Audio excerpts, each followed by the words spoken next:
Jadi, yang menahan antikristus itu bukan siapa, tetapi apa? Dan jawabannya adalah meterai atau segel pembatas zaman yang berfungsi sebagai penahan zaman baru.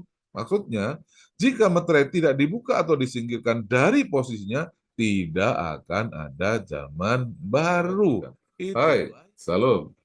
Terima kasih sudah mengklik video ini. Terima kasih juga bagi Anda yang sudah subscribe. Kali ini saya masih akan berbagi pengertian firman Allah seputar akhir zaman. Dan yang akan kita bahas kali ini adalah inilah yang menahan antikris. Wow. Semoga ini akan menginspirasi dan memberkati Anda. Dan tanpa basa-basi lagi, kita akan segera mulai.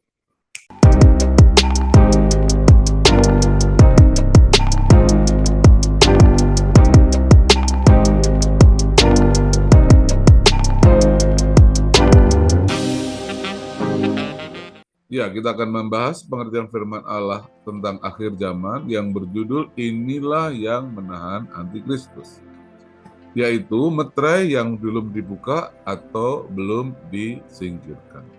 Ya, kita akan membahas topik ini lebih jauh dan lebih dalam. Kita mulai.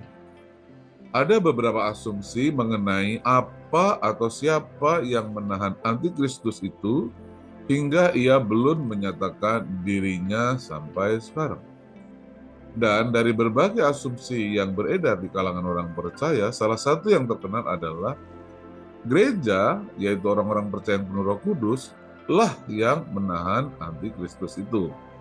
Dan kelak, ketika gereja disingkirkan, dalam arti kata diangkat atau di-rapture, barulah antikristus akan dinyatakan atau akan menyatakan dirinya. Nah, tentu saja ini adalah asumsi belaka, dan yang namanya asumsi itu bukan kebenaran. Karena tidak ada ayat eksplisit yang mendukungnya. Ayat eksplisit itu ayat yang kalau dibaca ya artinya seperti itu. Bahkan satu pun tidak ada. Saya bertanya dengan beberapa orang, tolong beri saya satu ayat saja yang menyatakan bahwa gereja akan diangkat atau di-rapture sebelum masa kesusahan besar. Tolong beri saya ayat yang eksplisit yang seperti itu. Sejauh ini satu pun tidak ada. Nah, jika ada yang punya ayat eksplisit seperti itu yang menyatakan gereja diangkat sebelum rapture atau masa kesusahan besar itu, tolong nanti diketik di kolom komentar ya, sebagai bahan pembelajaran saya untuk mempelajarinya lebih jauh.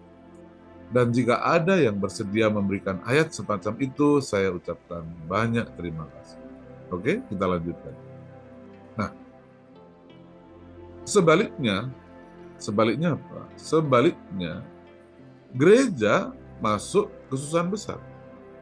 Kenapa? Karena Alkitab dengan jelas memberikan bukti melalui ayat-ayat yang eksplisit bahwa gereja, yaitu orang-orang kudus atau orang-orang pilihan, masuk ke dalam masa kesusahan besar dan baru mengalami pengangkatan atau rapture tepat pada saat Tuhan Yesus datang kembali. Anda bisa baca ayat eksplisit yang saya cantumkan ini, yang artinya seperti itu, gereja ada di masa kesusahan besar, yaitu Matius pasal 24 ayat 29 sampai 31, 2 Tesalonika 2 ayat 1 sampai 4, dan Wahyu 13 ayat 9 sampai ayat 10. Ini ayat yang sangat eksplisit yang menjelaskan bahwa gereja berada pada masa kesusahan besar atau masa penganiayaan.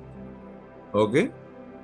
Nah, untuk mengetahui kebenarannya, saya akan ajak Anda kali ini untuk mencari tahu duduk perkaranya agar apa atau siapa yang menahan antikristus itu menjadi jelas bagi kita semuanya. Yuk kita mulai. Ada 3 topik pembahasan yang akan kita bahas. Nomor 1 atau pertama yaitu menyatakan diri pada waktunya. Maksudnya antikris akan menyatakan diri pada waktunya. Yang kedua topiknya adalah ada yang menahan. Jadi antikristus tidak muncul karena memang ada yang menahan. Yang ketiga, hasil pekerjaan iblis. Maksudnya kalau nanti antikristus itu muncul, itu adalah hasil usaha dari pekerjaan si iblis. Oke, kita akan bahas satu per satu. Yang pertama, menyatakan diri pada waktunya. Ya, kita akan membaca nats Alkitab yang menyatakan bahwa Antikris baru akan menyatakan diri pada waktunya. Itu tertulis pada 2 Tesalonika 2 ayat 3 sampai ayat 6 sebagai berikut. Tentang kedatangan Tuhan kita Yesus Kristus, perhatikan ya, kedatangan Tuhan Yesus Kristus dan terhimpunnya kita dengan Dia, jadi kita baru akan terhimpun dengan Dia tepat pada waktu kedatangan Tuhan Yesus Kristus. Itu kata Rasul Paulus ya. Kami minta kepadamu saudara-saudara supaya kamu jangan lekas bingung dan gelisah baik oleh ilham roh maupun oleh pemberitaan atau surat yang dikatakan dari kami seolah-olah hari Tuhan telah tiba. Janganlah kamu memberi dirimu disesatkan. Ingat ya, pada topik akhir zaman itu penyesatannya banyak sekali. Nah, Rasul Paulus telah memberi pesan, janganlah kamu memberi dirimu disesatkan orang dengan cara yang bagaimanapun juga. Sebab, nah ini pedoman dari Rasul Paulus. Sebelum hari itu, hari apa? Hari di mana Tuhan datang dan kita terhimpun. Jadi sebelum Tuhan datang dan kita terhimpun, maksudnya di rapture, diangkat, dikumpulkan bersama dengan Tuhan, sebelum hari itu, haruslah datang dahulu murtad dan haruslah dinyatakan dahulu manusia durhaka. Jadi ayat ini dengan eksplisit menyatakan, dengan jelas menyatakan bahwa kedatangan Tuhan dan rapture atau pengangkatan itu di mana kita akan dihimpunkan bersama dengan Dia harus didahului dulu dengan apa? Yaitu adanya murtad dan dinyatakan dulu manusia durhaka. Nah, bahkan kenapa terjadi murtad? Karena ini adalah akibat dari tindakan keji, yaitu kejahatan yang luar biasa yang akan dilakukan oleh manusia durhaka itu, yang tidak lain adalah si Antikristus. Nah, dikatakan dalam ayat ini, yang harus binasa, yaitu lawan yang meninggikan diri di atas segala yang disebut atau yang disembah sebagai Allah. Bahkan ia duduk di bait Allah dan mau menyatakan diri sebagai Allah. Tidakkah kamu ingat? Nah, jadi maksudnya gini, Rasul Paulus itu sering mengatakan hal-hal ini tadi, mengenai Antikris akan duduk di bait Allah. Tidakkah kamu ingat bahwa hal itu telah kerap kali kukatakan kepadamu?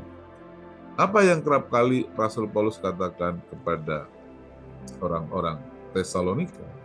Yaitu mengenai datangnya hari Tuhan, mengenai dan munculnya zaman murtad, munculnya Antikris yang akan mendahului hari Tuhan itu, di mana Antikris akan menduduki bait Allah. Topik ini sudah sering dibicarakan, sering dibahas oleh Rasul Paulus.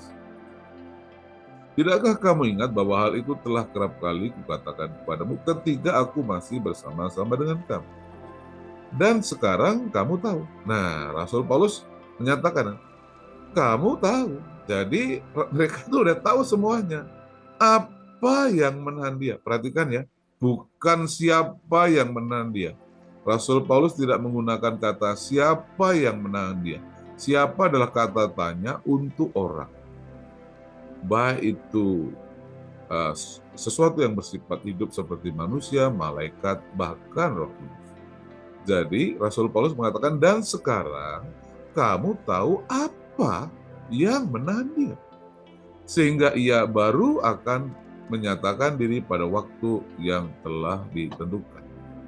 Ya, masalah apa yang menahan dia kita bahas nanti di bagian selanjutnya.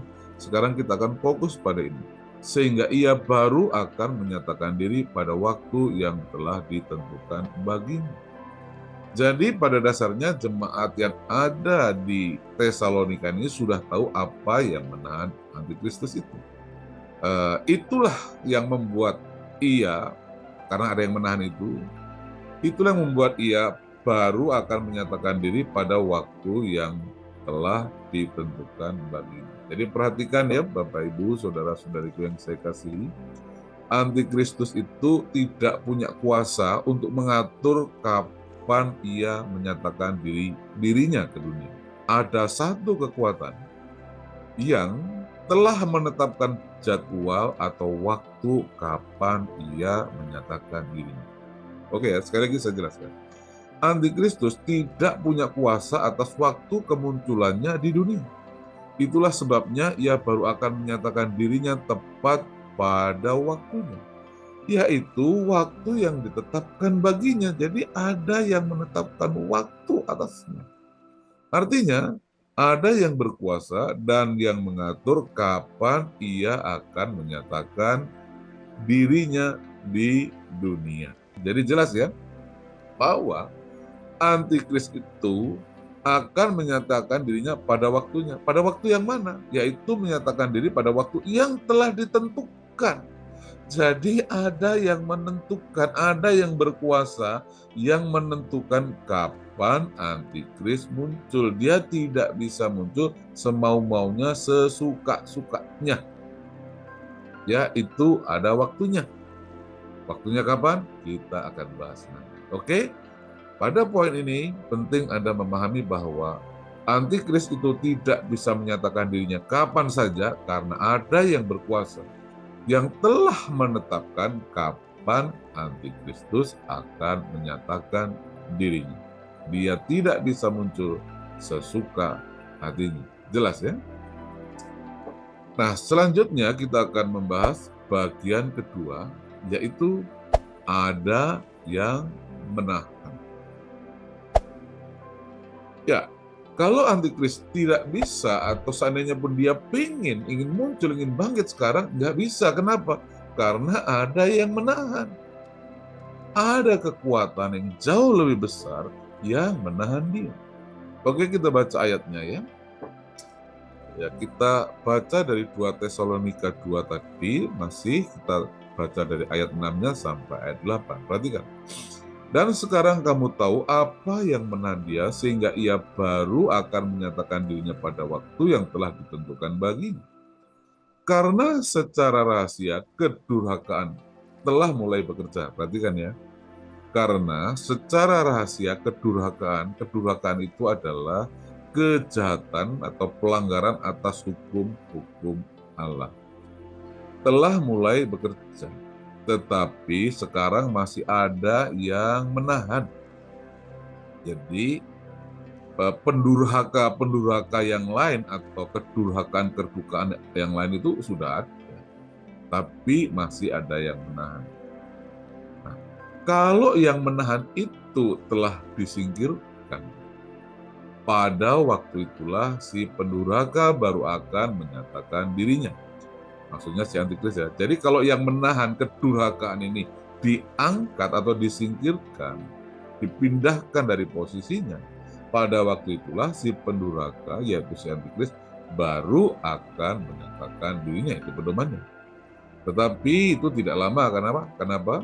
Karena setelah antikris muncul 3,5 tahun kemudian Tuhan datang dan Tuhan akan membunuhnya dengan napas mulutnya dan akan memusnahkannya kalau ia datang kembali sebagai raja nanti. Nah, jadi meskipun kedurhakaan yaitu kejahatan dengan melanggar hukum Allah oleh para antikristus lain itu sudah mulai bekerja, kejahatan-kejahatan seperti itu yang menyebabkan orang-orang kudus mengalami penganiayaan di seluruh dunia telah bekerja atau sudah mulai. Akan tetapi untuk kejahatan yang levelnya mencapai tahap kekejian, yaitu kejahatan luar biasa yang belum pernah terjadi, yang kelak akan dilakukan oleh si pembinasa keji atau antikris itu belum terjadi hingga saat ini. Jadi maksudnya karena ada yang menahan itu, maka level-level kejahatannya itu belum bisa mencapai level kekejian luar biasa yang dilakukan antikris itu. Level yang terjadi sekarang adalah pada batas-batas yang diizinkan, pada batas-batas yang masih ditahan oleh yang berkuasa menahan itu. Oke ya. Nah, pertanyaannya mengapa? Karena masih ada yang menahan. Ketika yang menahan kedurhakaan itu disingkirkan, baru pada saat itulah antikris akan menyatakan diri dan masa penganiayaan terbesar itu pun akan dimulai. Jadi jelas ya, mengapa antikris belum menyatakan diri? Karena ada yang menahannya. Oke? Nah, pertanyaannya sekarang adalah apa? Dan ingat ya, bukan siapa. Pertanyaannya adalah apa? Karena ayatnya berkata itu, apa yang menahan? Kamu tahu apa yang menahan? Jadi Paulus tahu, jemaat Tesalonika juga tahu. Kamu tahu apa? Paulus tidak berkata, kamu tahu siapa yang menahannya. Bukan. Tapi Rasul Paulus mengatakan, kamu tahu apa yang menahannya atau menahan antikris. Nah, kita akan membahas, mencari tahu apa yang menahan antikristus ini. Oke? Saya ajak Anda memahami kerangka besarnya, ya, globalnya, bagaimana antikris itu tertahan dan siapa yang mengatur waktunya. Itulah yang saya ingin bagikan kepada Anda supaya Anda dapat pengertian yang akurat menurut ayat-ayat Alkitab. Oke?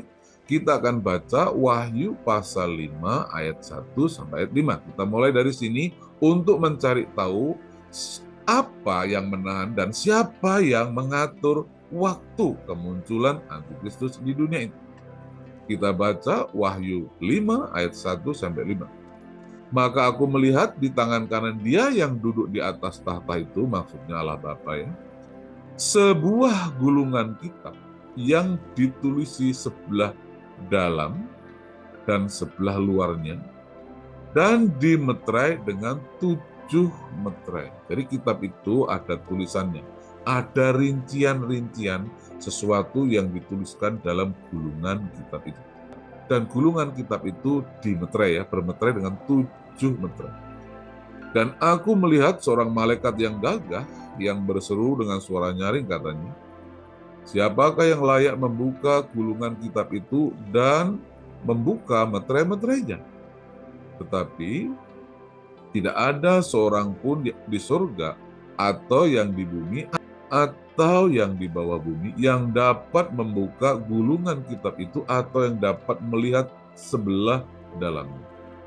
Maka menangislah aku dengan amat sedihnya karena tidak ada seorang pun yang dianggap layak untuk membuka gulungan kitab itu ataupun melihat sebelah dalamnya. Lalu berkatalah seorang dari tua-tua itu kepadaku, jangan engkau menangis. Sesungguhnya, perhatikan, singa dari suku Yehuda, yaitu tunas Daud, telah menang. Sehingga ia dapat membuka gulungan kitab itu dan membuka ke-7 meterainya. Jadi ini ada penglihatan di surga, ada Allah Bapa yang di sana memegang gulungan kitab. Ada sebuah gulungan kitab yang ditulisi sebelah dalam dan sebelah luarnya. Artinya itu banyak tulisan, rincian-rincian yang cukup banyak. Dan kemudian kitab itu dimeterai. Kenapa? Karena setiap kali meterainya dibuka, maka sesuatu akan terjadi. Makanya itu dimeterai. Oke?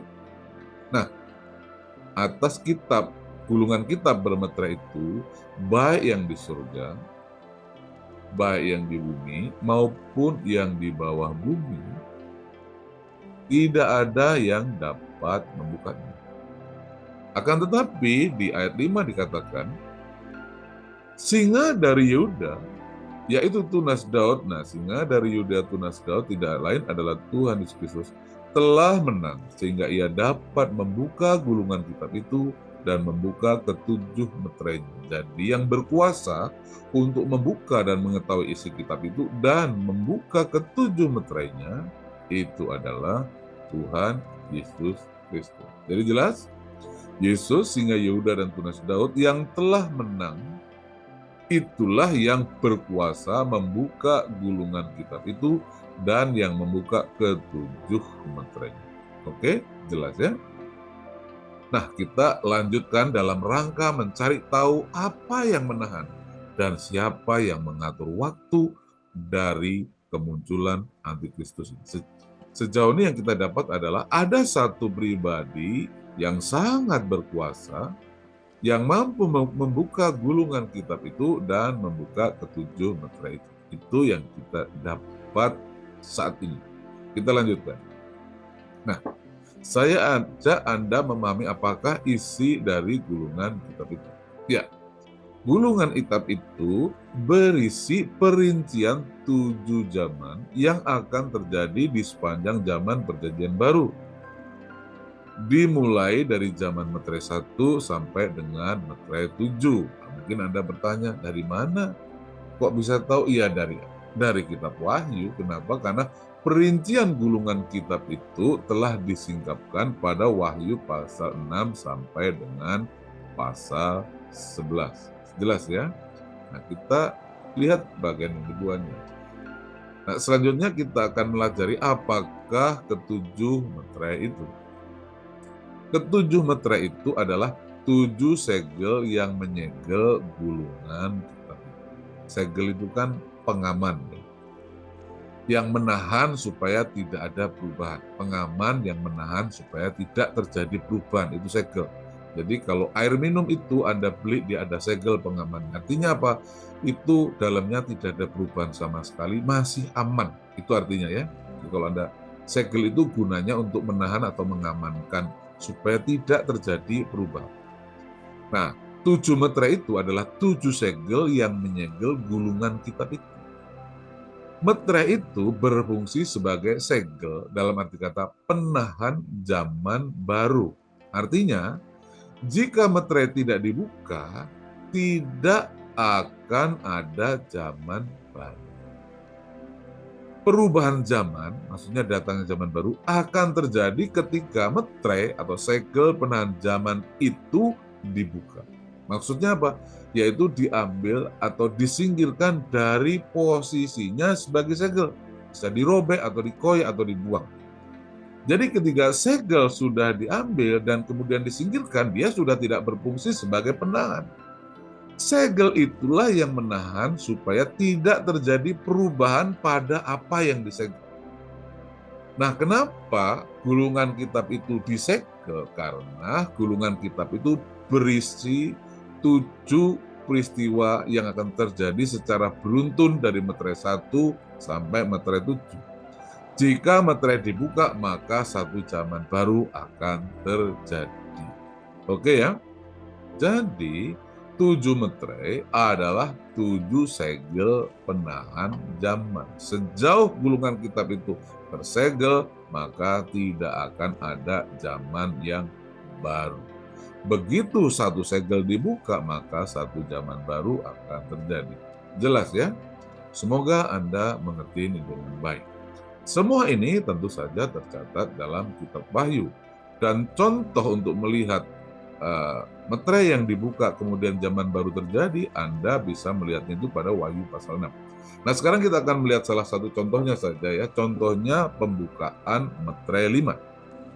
Saya bacakan Wahyu pasal 6 ayat 9 sampai ayat 11 ini. Dan ketika anak domba itu membuka meterai yang kelima, aku melihat di mezbah jiwa-jiwa mereka yang telah dibunuh oleh karena firman Allah dan oleh karena kesaksian yang mereka miliki. Dan mereka berseru dengan suara nyaring, katanya, berapa lama lagi ya penguasa yang kudus, maksudnya Allah Bapa ya, dan benar, engkau tidak menghakimi dan tidak membalas darah kami kepada mereka yang diam di bumi. Maksudnya siapa yang diam di bumi itu? Yaitu mereka yang telah membunuh orang-orang kudus ini. Mereka mempertanyakan kenapa darah kami yang tertumpah itu kok tidak dibalaskan. Mau berapa lama lagi? Itu pertanyaan kepada mereka kepada yang Maha Kuasa, kepada Allah Bapa kita. Dan kepada mereka masing-masing diberikan sehelai jubah putih.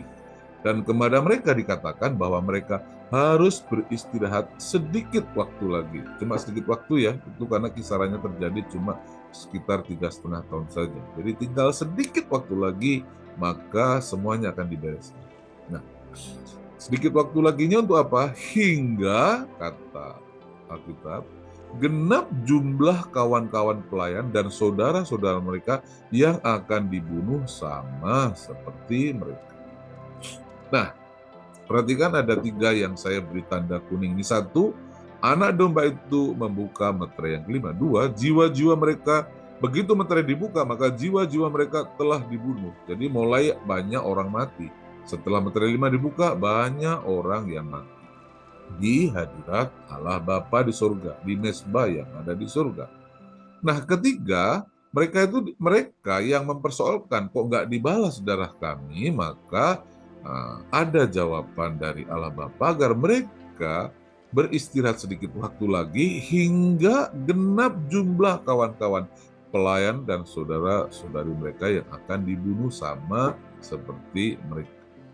Jadi perhatikan ya, yang nomor 1, metre 5 dibuka, itu artinya apa? Segel zaman disingkirkan. Nah, begitu segel zaman disingkirkan, artinya ada zaman baru. Suatu zaman baru terjadi. Zaman apa itu? Zaman orang-orang kudus, jiwa-jiwa tadi, mulai terbunuh karena firman dan kesaksian mereka. Mulai banyak orang mati menjadi martir atau sahid-sahid Tuhan di sini. Oke ya, jelas ya. Nah, kemudian ada penjelasan yang penting untuk Anda pahami di nomor 3 itu.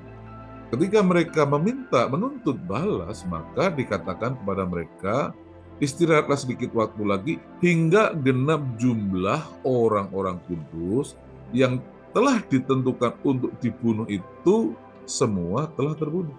Maksudnya, ada sejumlah orang yang telah ditentukan untuk dibunuh. Nah, surga menunggu jumlah itu genap dulu. Setelah jumlah itu genap, barulah pembalasan akan terjadi. Jadi mereka disuruh menunggu sedikit waktu lagi sampai orang-orang kudus yang terbunuh itu jumlahnya sudah genap. Ya, seperti yang Anda tahu ya, Anda bisa melihat Wahyu 13 ayat 9 sampai 10 ada ayat yang berkata seperti ini untuk menjelaskan masalah itu. Antikris itu diperkenankan untuk berperang melawan orang-orang kudus dan untuk mengalahkan mereka. Dan kepadanya diberi kuasa atas segenap suku dan umat dan bahasa dan bangsa. Barang siapa bertelinga hendaklah mendengar ini. Memperhatikan bahwa Antikris diberi kuasa seperti ini untuk melawan orang kudus. Karena orang kudus yang harus diperangi, maka tidak mungkin orang kudus di-rapture. Tidak mungkin orang kudus diangkat. Kenapa? Karena Allah Bapa yang menetapkan Antikris dimunculkan untuk melawan orang-orang kudus. Ya, orang kudusnya ada di situ. Oke ya. Nah, ayat 10. Barang siapa ditentukan untuk ditawan, ia akan ditawan. Barang siapa ditentukan untuk dibunuh dengan pedang, ia harus dibunuh dengan pedang. Jadi, di zaman Antikris itu ada sejumlah orang yang memang ditentukan untuk dibunuh.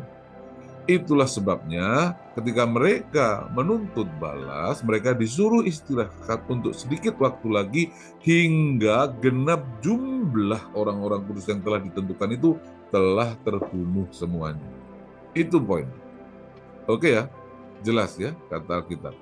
Nah, ya Anda juga perlu tahu, ini di zaman apa ya? Di zaman Antikris. Ini terjadinya di zaman Antikris, di masa kekhususan besar, di masa penganiayaan yang belum pernah terjadi itu. Di masa inilah kekejian, yaitu kejahatan luar biasa itu dilakukan oleh si pembinasa keji. Oke?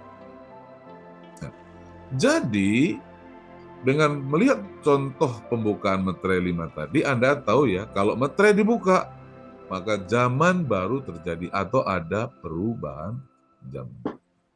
Nah, oke ya, jelas ya. Begitu segel kelima dibuka, dalam arti kata disingkirkan dari posisinya sebagai penahan datangnya zaman baru, maka orang-orang kudus mulai dibunuh oleh Antikristus si pembinasa keji. Kenapa? Karena dengan dibukanya metre 5, maka kekuatan yang menyebabkan kematian, yaitu Antikristus, dibangkitkan, dimunculkan. Oke? Jelas ya? Lantas, apa hubungannya dengan waktu munculnya Antikristus di dunia? Ya, hubungannya adalah jika metre 5, segel zaman kelima itu, tidak dibuka atau disingkirkan, maka Antikristus tidak bisa menyatakan dirinya alias tertahan. Oke, jelas ya, saudara-saudaraku? Nah, untuk memperjelas lagi, saya sampaikan ilustrasi pembukaan metre ini ya, supaya Anda dapat gambaran yang lebih konkret mengenai metre yang dibukakan. Ini ada 7 metre, sebagaimana yang tadi dikatakan dalam kitab. Ada metre 1, 2, 3, 4, 5, 6, dan 7. Nah, pada waktu Yohanes mendapat wahyu di Pulau Patmos, gereja sudah eksis ya, gereja sudah berjalan hingga abad 1. Itulah zaman yang ada pada waktu itu. Apa? Zaman gereja. Yang mempengaruhi, yang dominan di dunia, ya gereja. Pada waktu itu tanpa lawan. Tanpa tanding, tanpa lawan. Kemudian, Wahyu 4 ayat 1 menjelaskan, Yohanes dibawa ke surga untuk diberitahu tentang detail dari gulungan kitab tadi yang tidak lain adalah rincian mengenai meterai 1, 2, 3, 4, 5, 6, dan 7. Dan bagaimana ketika meterai itu dibuka, maka ada kekuatan yang terlepas. Yaitu masih dinyatakan dalam bentuk penglihatan ya, belum dalam wujud kenyataan. Itu masih penglihatan atau penggambaran. Di surga. Kejadian realnya belum terjadi. Itu baru Tuhan berkata, inilah yang akan terjadi sesudah ini. Sesudah apa? Sesudah zaman gereja. Sesudah zaman gereja itu, gereja akan terus berjalan, tapi sesudah ini akan ada zaman baru. Zaman apa itu? Zaman meterai 1. Nah, artinya ketika meterai 1 nanti dibuka, maka ini yang terjadi. Apa itu? Ada kekuatan yang muncul yang akan menyebabkan penyesatan. Kenapa?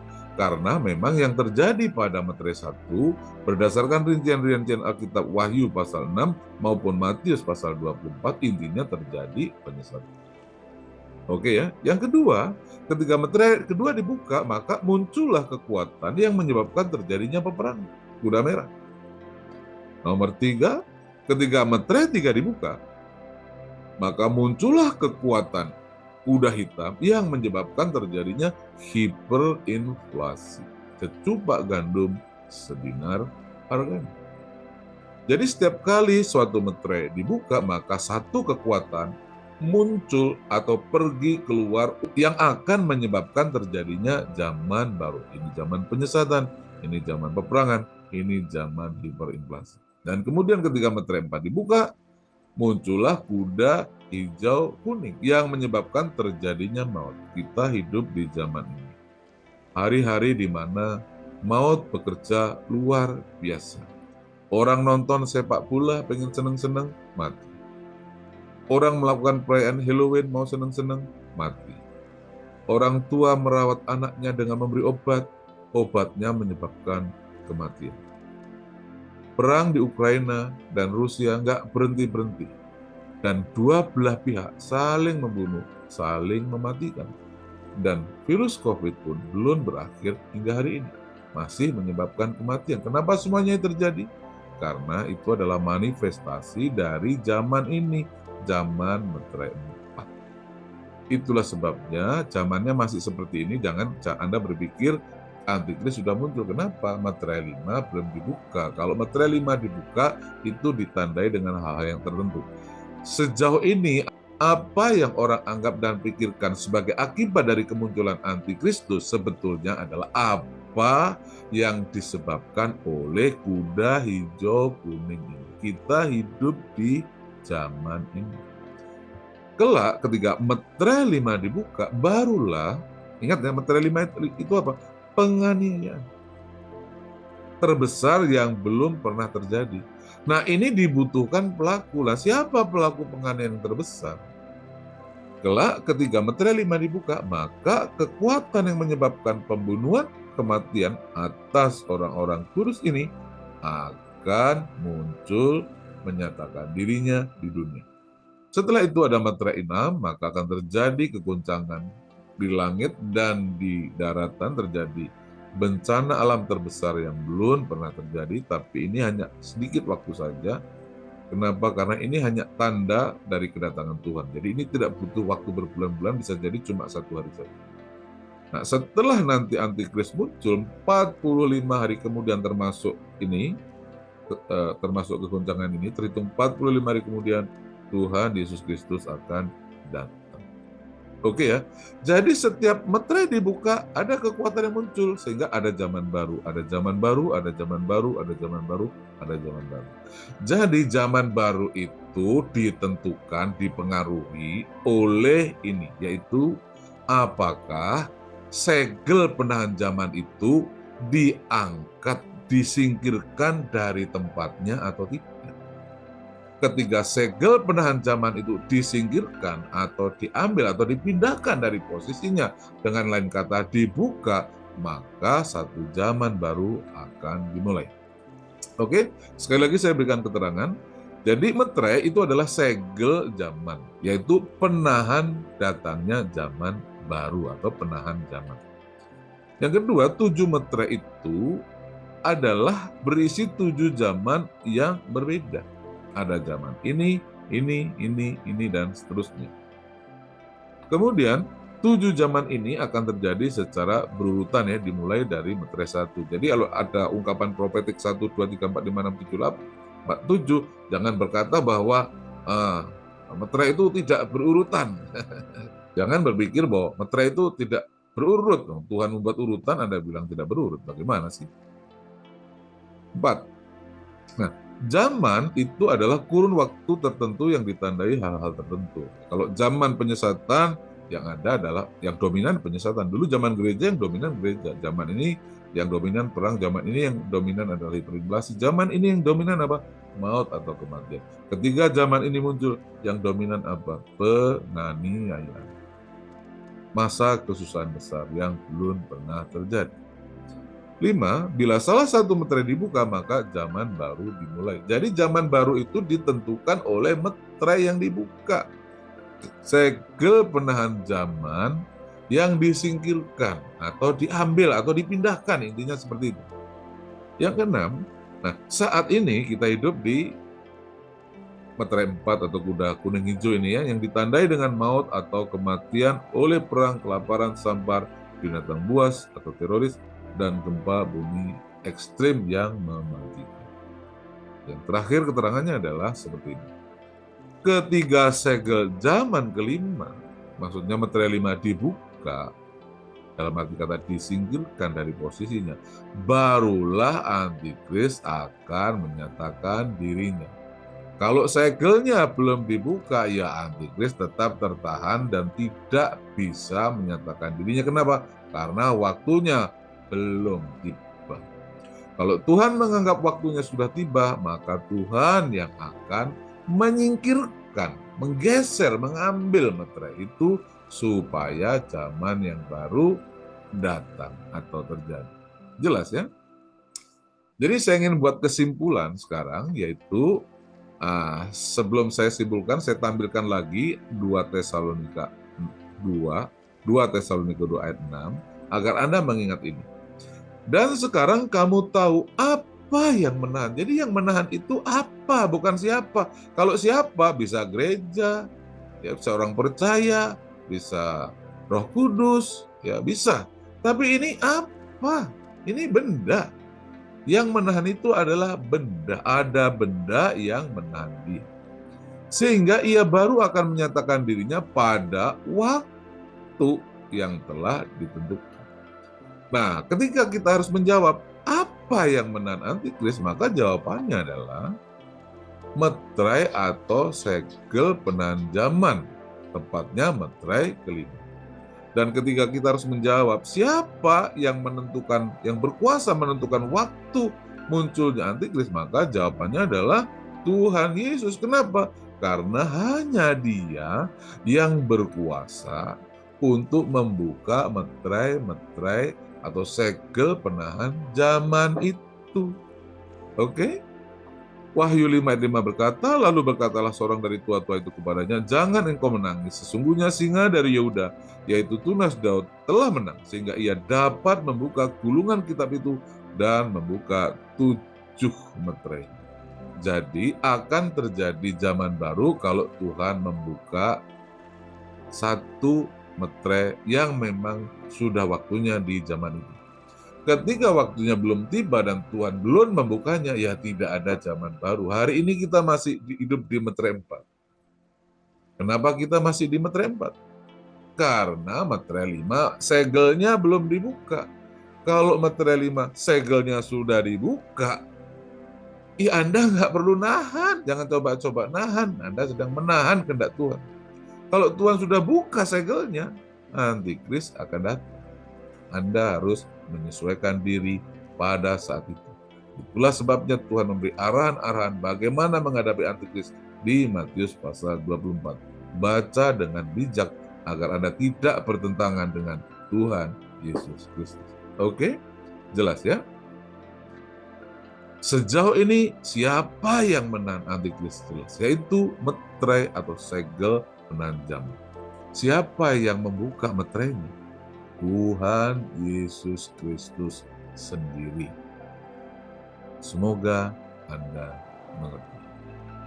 Ya, kita akan membahas bagian ketiga, hasil pekerjaan iblis. Maksudnya, munculnya antikris ke dunia itu bukanlah hasil pekerjaan Tuhan Yesus Kristus, tapi hasil pekerjaan iblis. Orang harus tahu itu, sehingga orang tidak boleh menuduh Allah adalah pelaku dari kejahatan. Jelas ya? 2 Tesalonika 2 ayat 9 sampai 12 berkata sebagai berikut. Kedatangan si pendurhaka itu adalah pekerjaan iblis dan akan disertai rupa-rupa perbuatan ajaib, tanda-tanda dan mujizat-mujizat palsu dengan rupa-rupa tipu daya jahat terhadap orang-orang yang harus binasa karena mereka tidak menerima dan mengasihi kebenaran yang dapat menyelamatkan. Kebenaran yang dapat menyelamatkan itu adalah kebenaran Injil. Injil adalah kekuatan Allah yang menyelamatkan. Artinya, roh jahat itu, iblis nanti, antikris itu kalau muncul, dia itu tidak bergerak, tidak berada atau tidak hidup atau tidak berada pada sisi bersama dengan orang-orang percaya dan orang-orang kudus. Mereka ada di sisi lain dari hidup itu. Mereka hidup bersama dengan orang-orang yang tidak menerima dan mengasihi kebenaran yang dapat menyelamatkan itu. Singkatnya, mereka bukanlah orang-orang kudus, bukan orang percaya. Dan itulah sebabnya Allah mendatangkan kesesatan atas mereka yang menyebabkan mereka percaya akan dusta. Kalau Anda mempercayai Alkitab, firman Allah atau Injil, Anda tidak mempercayai dusta.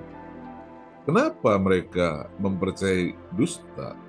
Supaya dihukum semua orang yang tidak percaya akan kebenaran dan yang suka kejahatan. Jadi pada dasarnya mereka tidak percaya kepada kebenaran, mereka itu suka pada kejahatan, maka Allah izinkan mereka disesatkan. Jadi jelas ya, meski Tuhan Yesus adalah pengendali atas waktu munculnya antikristus di dunia, akan tetapi kemunculan antikris di dunia itu adalah hasil dari pekerjaan iblis dan bukan oleh tangan Tuhan sendiri. Nah, untuk mengetahui bagaimana iblis membangkitkan kerajaan antikristus di dunia, Anda bisa melihat video yang berjudul Wahyu pasal 13 yang linknya ada di deskripsi ya. Anda bisa lihat itu. Yang contoh gambarnya seperti ini. Oke? Anda bisa lihat di sana.